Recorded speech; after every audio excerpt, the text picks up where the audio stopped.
All praise, honor and glory to Yahweh, Bahashem, Yahushai, Bahashem, Rakakadash, double honor to the elder and the apostle of the Temiston who do well. Peace, blessing, salutation to the Akiamua pushing this truth to the four winds of the heaven. It is another lesson about the Canaanite.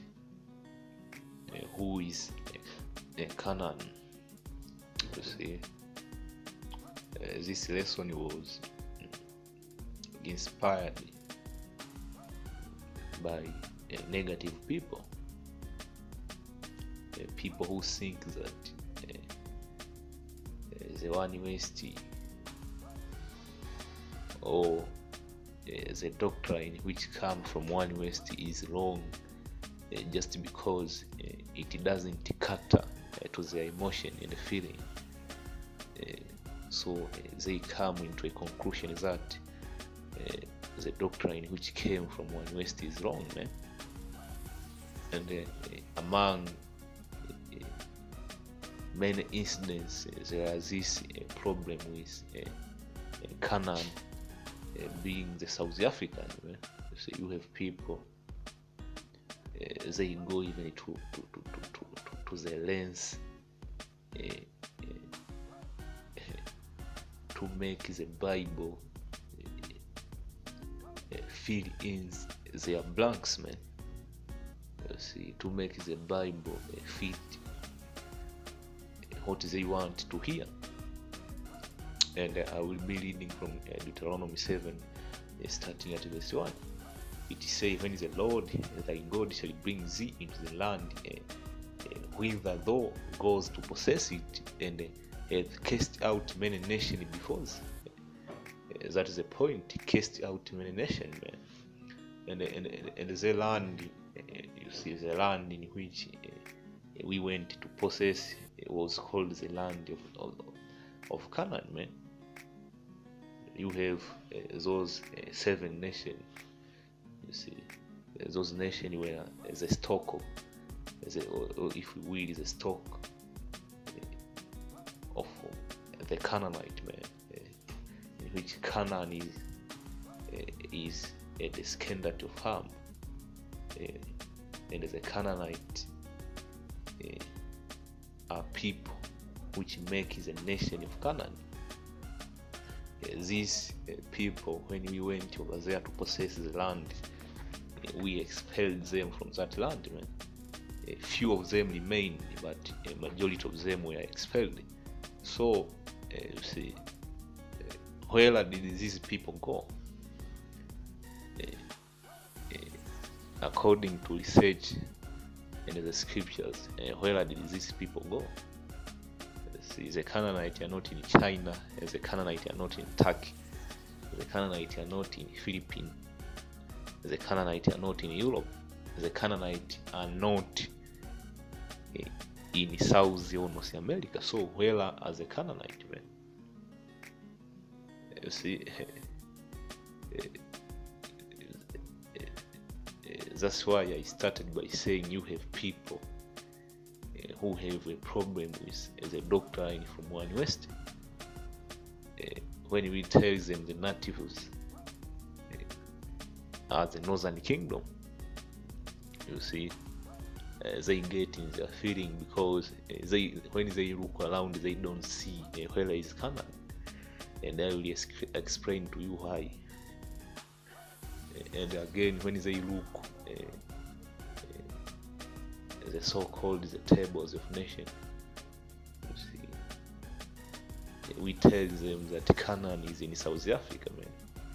They can't lap up that in their mind to come to a conclusion that how did Canaan reach to South Africa, man? You see, let me finish these scriptures, then I will go into a few explanations. And they have cast out many nations before thee, the Hittite, the Girgashite, the Amorite, the Canaanite, the Perizzite, the Hivite, the Jebusite, 7 nations greater and mightier than you. So, when the Lord cast out these people, guess where they learn it? They learn to Africa, the so-called North Africa. After that, they migrated down south. That's why we tell you the Canaanite are in South Africa. And when we say South Africa, we don't specifically mean the country South Africa. We mean South is the continent of Africa. If we divide the continent of Africa into two parts based on what we call latitude, you have the equator over there. So the equator divides the continent of Africa into a northern part and a southern part. The northern part is down Uganda, down here. You see, you have the Canaanite here. Even when you go back into history, there is a place known as Puntu. You see, a place known as Puntu. Puntu was Zimbabwe, Tanzania, Malawi, Kenya, and Uganda. That region was known as Puntu. You see, so Canaan used to come to go back and forth from Middle East to Puntu. Why? Because the region known as Puntu, there was a lot of gold. It came to be known as Mwanamtepa, the Mwanamtepa Empire. The Mwanamtepa Empire was a famous empire to produce gold. Apart from the Gold Coast and South Africa, those three places in Africa are famous for production of gold. You see, so the Canaanite during the reign of King Solomon, they used to go from Tyre and Zidon to Puntu. Then after that to Ophir, which Ophir is the American or the New World. You see. So, from the time of King Solomon, we understand that these Canaanites were already here on Africa.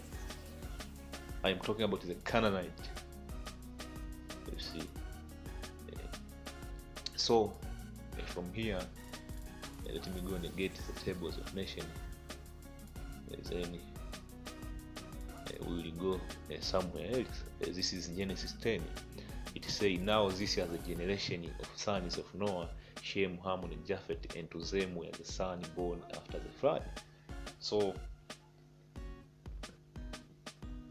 everybody here on the plantation, be it an Eskimo, you see, we know those people, Eskimos, those people who have 100 centimeters and down, those Eskimos, they're very fat. All of those came out of Ham.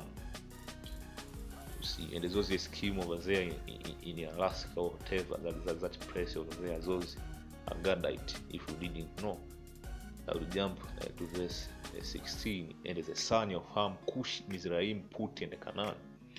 We know where Cush is, man. But you see, we know where Cush is. We know where Mizraim was, and we know where Put was, and Canaan. Our problem is, you see, back then we know where Canaan was. He was over there in the land of Israel, but he was expelled. So where is Canaan? That is our problem. So you have people who get in their feeling from this table of nation. Number 12 is South Africa, which is Canaan or Canaan, and I explained to you what is South Africa. You see, from there over here I have the map of Africa. Right here, this is the land of Israel. Right here, the Canaanite used to live here. And when we went over there, we conquered the land. We expelled the Canaanite. A few of them remained, you see, when you go to scriptures, man. So the Canaanite didn't learn to Saudi Arabia or to China or to Europe. Why? Because over here in the Middle East, the majority of them are Ishmaelite. You may have Jake over here and the Canaanite over here, because the word Arab goes back to mingled people. You have Elam, you have Canaanite, but few of them. And in China you have the Moabite over here in Turkey, and this region here you have Esau. You see, so where is Canaan, man? So the only possibility is Canaan land this way. See? And when you go back to history, the Canaanites used to explore this land here, this Mediterranean island here. They used to explore all of this region, man.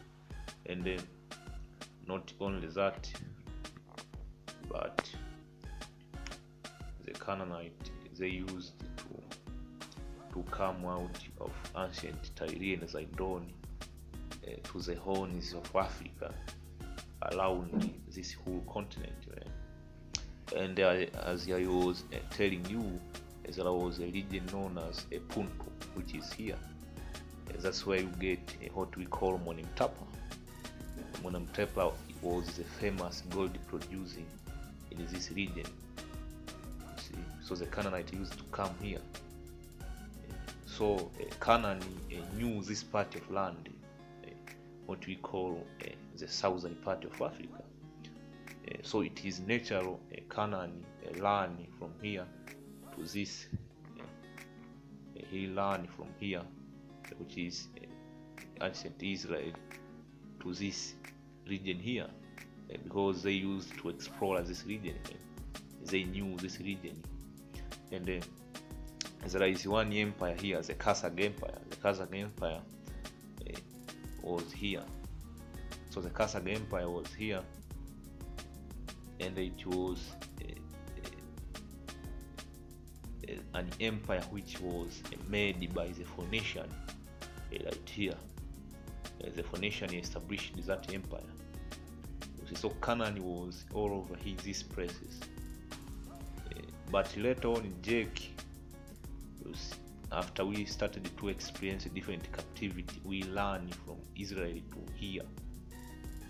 We followed the Canaanites. That's where you get peoples like Hannibal and Septimius Severine.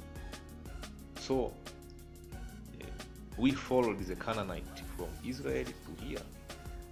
But mind you, Jake was scattered all over. Jake, after this different captivity started, Jake learned all over to the four corners of the earth, and we came also here on the northern part of Africa. So this area over here, it was known as the Negro land. So Jake started to occupy this area here. So where did Canaan land? Canaan land down south. You see, that is the only possibility. You see, so somebody here in Africa have to be Canaan, and the Canaan was not a family of three people. It was a nation of people, strong. When you go back to ancient time, when you say a nation is strong, first and foremost we refer to its population, the number of able men who can carry weapons. So if you say those 7 nations were strong, we mean it was a large population of people.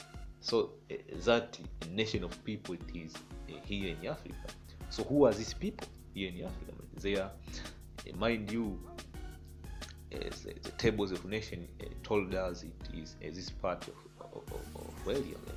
So up until now, we should be able to understand that the elders of one West are light men. And you have people over here in what we call Tanzania. You see the zoo.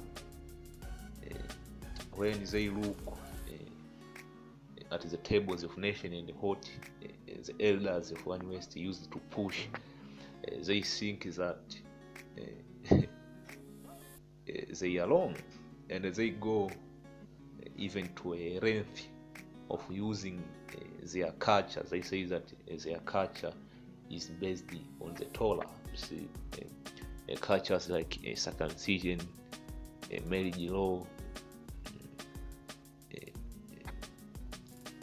putting away your woman when she is on menstruation. So they use things like that to debunk the tables of nation, which is wrong, man. You should be able to understand there is something known as culture vulture. This nation, when we fell, see, going back to the book of Lamentation, I will get that. So this is a book of Lamentation 2:14.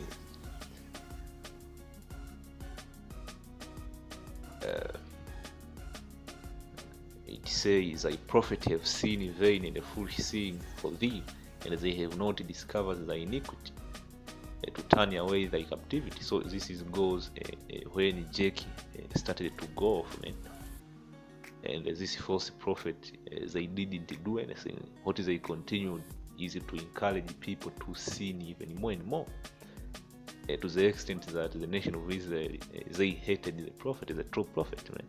But have seen for the first burden and the cause of banishment. Verse 15, "And all that pass by clap their hands at thee, they hiss and wag their tail. They wag their head at the door of Jerusalem, saying, This is the seat that men call the perfection of beauty." What is that, man? Because the nation of Israel was the only nation which was given the law, statutes, and commandment.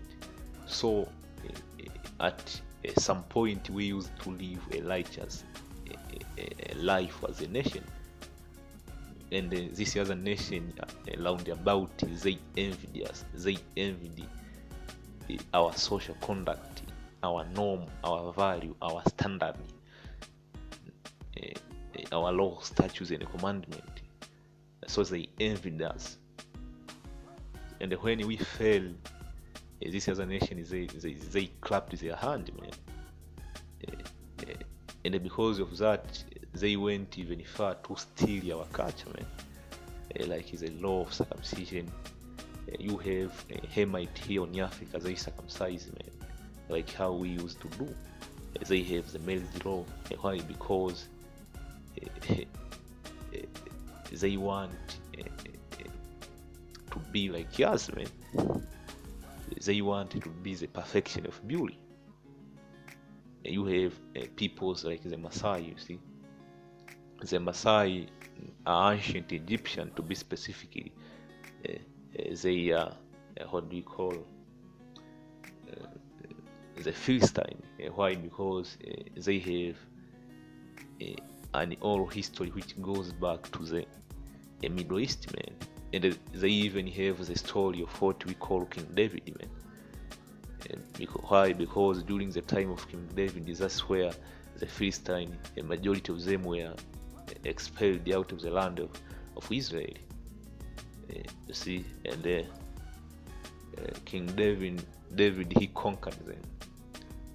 Let's go back to our map.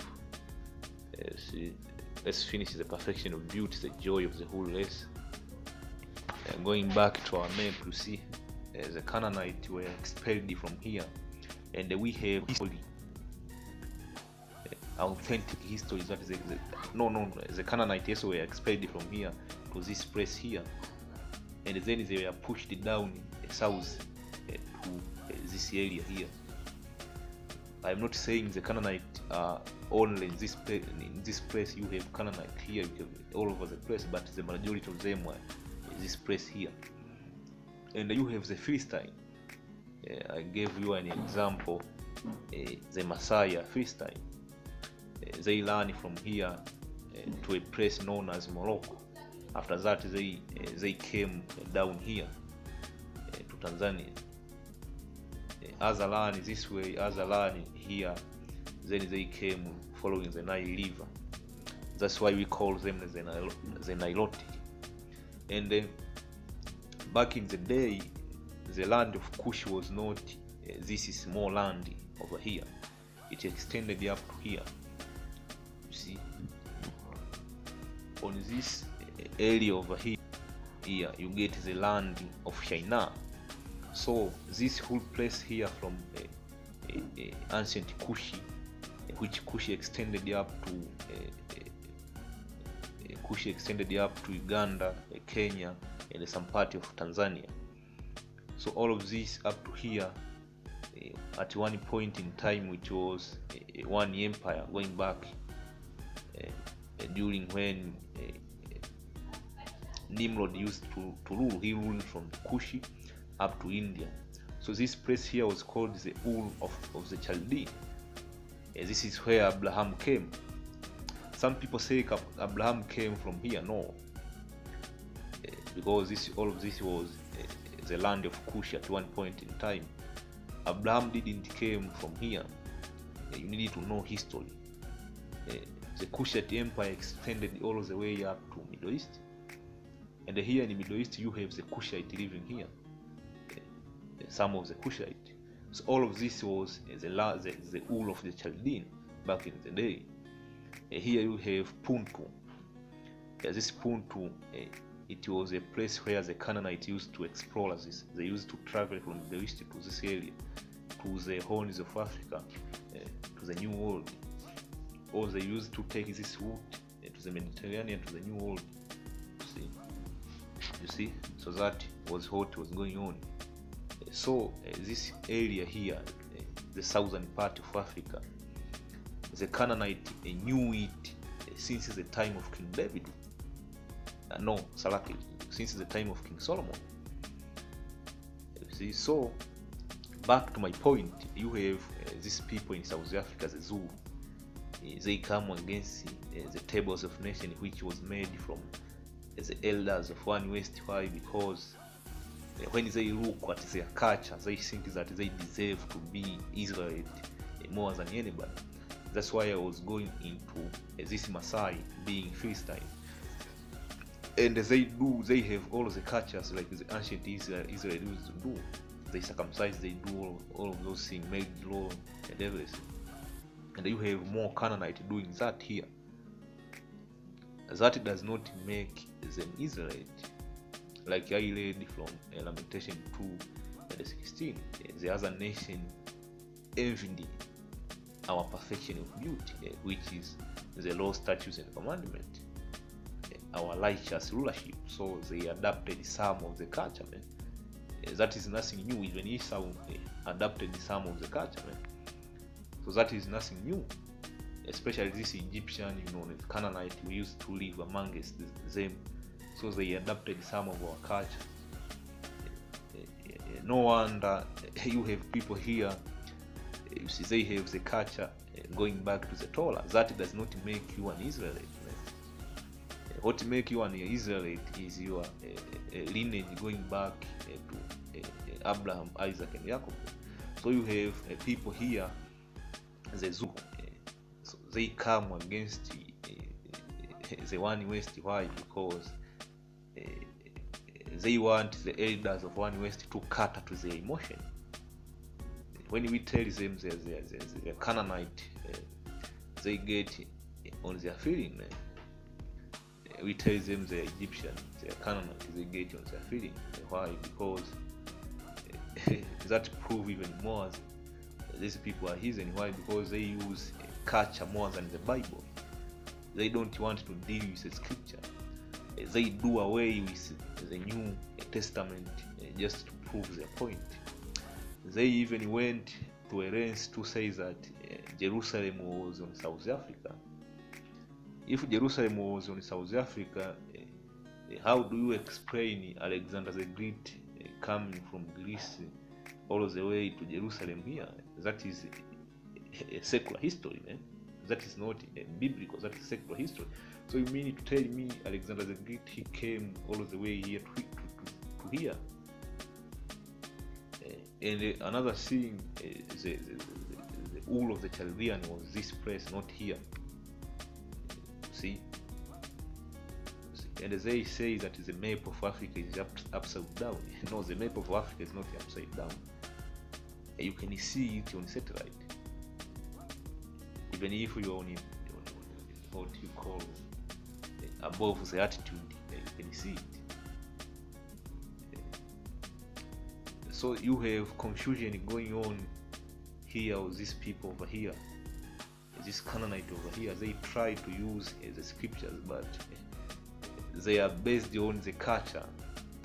They don't bring really precept.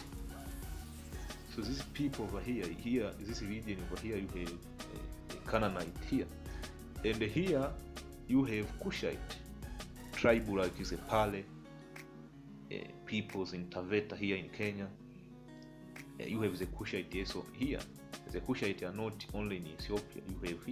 You have Canaanite here in Somalia. You see, so the tables of nation which come from the elders of One West is very correct.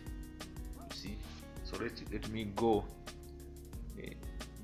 to read you something to you.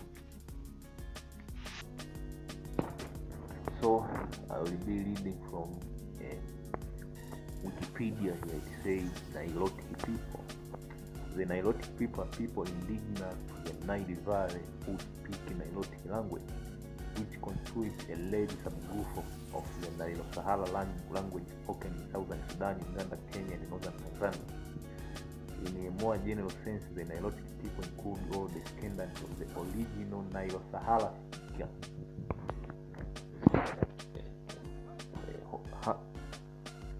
Why did I pull this report? Because in Africa you have two major ethnic groups. You have the Bantu, which majority of them are Israelite. You have the Nilotic people. So you have certain individuals, when they come against the tables of nations, they pull this point up. They say the Nilotic people are supposed to be Canaanite. The Nilotic people are not Canaanite. The Nilotic people are Egyptian. Why? Because these people, they followed the Nile River from Lower and Upper Egypt down into places like South Sudan. That's where you see those people in South Sudan. You see the Nilotic in Uganda, Kenya, and northern Tanzania. Those are Egyptian. So who is Canaan, man? Because you have Bantu, you have Nilotic, and so who is Canaan? Canaan is down south. You see, and the Canaanites, they speak what we call Phoenician language. Phoenician language is a branch of Semitic language. So it resembles what do you call, you have words which you find them in ancient Hebrew or Paleo Hebrew, if we will. Nilotic people include the descendant of the original Nilo-Sahara. You see, who was the Maasai, you see. Like how I told you, the Maasai and Nilotic people, the Egyptians, remember the Philistines were Egyptian. The Maasai also, they have circumcision law, marriage law. If we want to pull the card, is that we have the culture going back to the Torah that make us Israelite. No, man, that don't make you Israel. You could have stolen that culture, man, because when the nation of Israel fell, many nations came and they started to live like us, man. You have people over there in Ethiopia, they claim to be Israel. Those are not Israel, those are culture vultures. And you people down there in South Africa, specifically the country of South Africa, who use culture, marriage law, and whatever, concession law, the law to put your wife when he's on his menstruation, that don't make you an Israelite. You need to come out of that and deal with the scriptures, right? And the history. Because history tells us Canaan, he fled from ancient Israel to North Africa. Then after that, South Africa. Why? Because when the nation of Israel fell, we learned to a place known as present-day Egypt, Morocco. So we found the Canaanites there. We expelled them. They learned further down in south, and from Libya, Egypt, Sudan, Ethiopia, we went to a place known as West Africa. We expelled them from there. Let me go to a map so that you can know before going to Maybe let me prove further who are these Nilotic or the Nilotic Egyptian. Let me prove it to you. See, Nilotic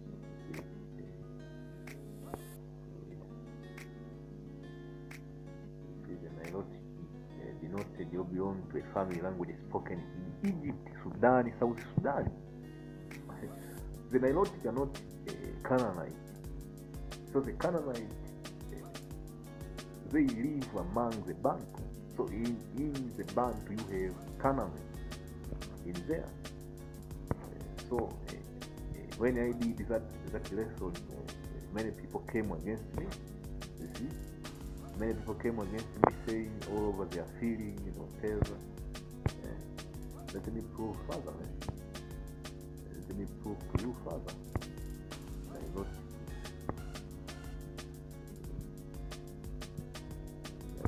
people. Let me do like this.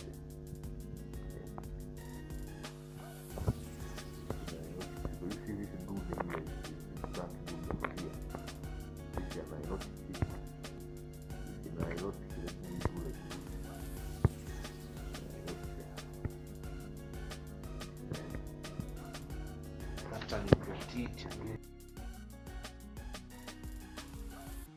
So the Nilotic, how do they look physically? Nilotic are noted for their typical very dark skin color and slender and tall bodies.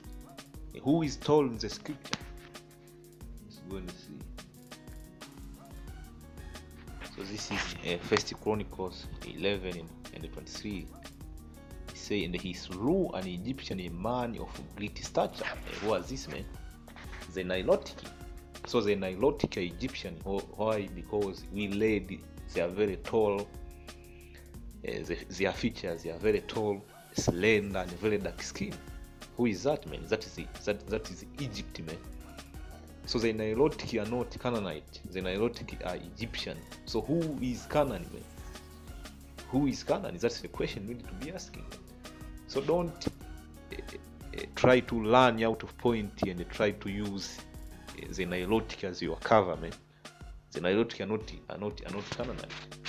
So Canaan is over here in south, man, mixed and mingled with the Bantu people. It is such, and the Egyptian hand was a spear, like a wave beam, and he went down to him with a staff and plucked the spear out of the Egyptian hand and slew him with his own spear. So you have again these people who try to use face to say this is shame, this is harm. Sometimes that does not work, man. That does not work, man, because you have a Canaanite and the Egyptian who are very beautiful, man. You will try to say they mix and mingles with Jackie. No, they are pure. They live separately. They are pure Hamite. They are very handsome and very beautiful. Remember, back in ancient time, we used to mix and mingle with Canaan, man. But the scripture tell you, as the Lord put a difference between an Egyptian and an Israelite. There is that difference. But you will find Egyptian who are very, very handsome and beautiful. So don't always use face value when you are teaching this thing. You need to go by the spirit if you don't know history.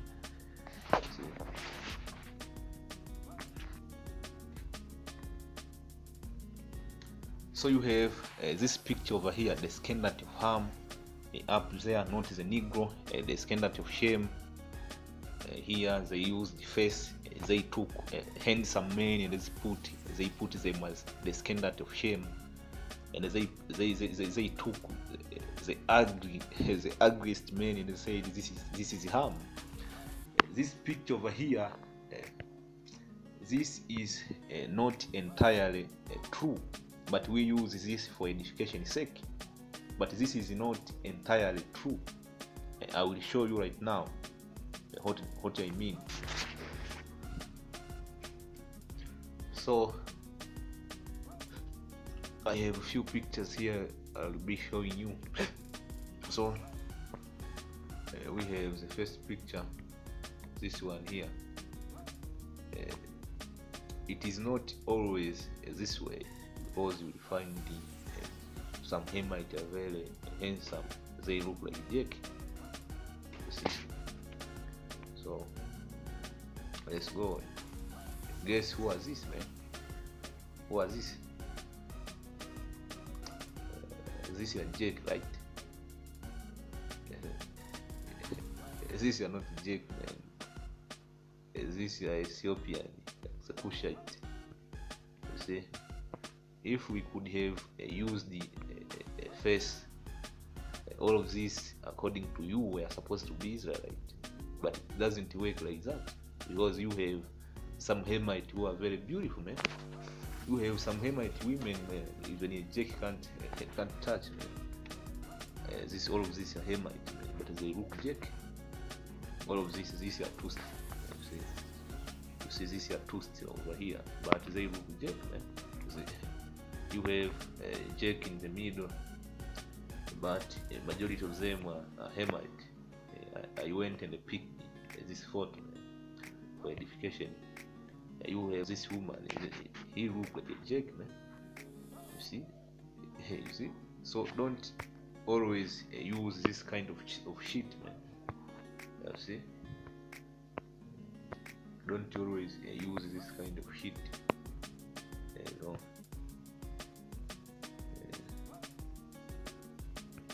This right here, you have Jack who look like this dude here. This dude here, this dude here. You have a lot of Jack who look like this. The so-called descendant of Ham, according to this picture here. But you can use it to teach, but this is not entirely the truth. That's my point. You see? And another lesson here will be going into that haplogroup YB, whatever they call it. That is a hoax. That is a lame doctrine who try to prove that we are Israelite by using that crap, because that crap, the Y whatever, it make us the closest descendant with the Hamite, man. It makes the band to the closest descendant with Hamite, and we are the farthest with Moab, with Ishmael, and even the Northern Kingdom. The Northern Kingdom, their Y haplogroup resembles the European.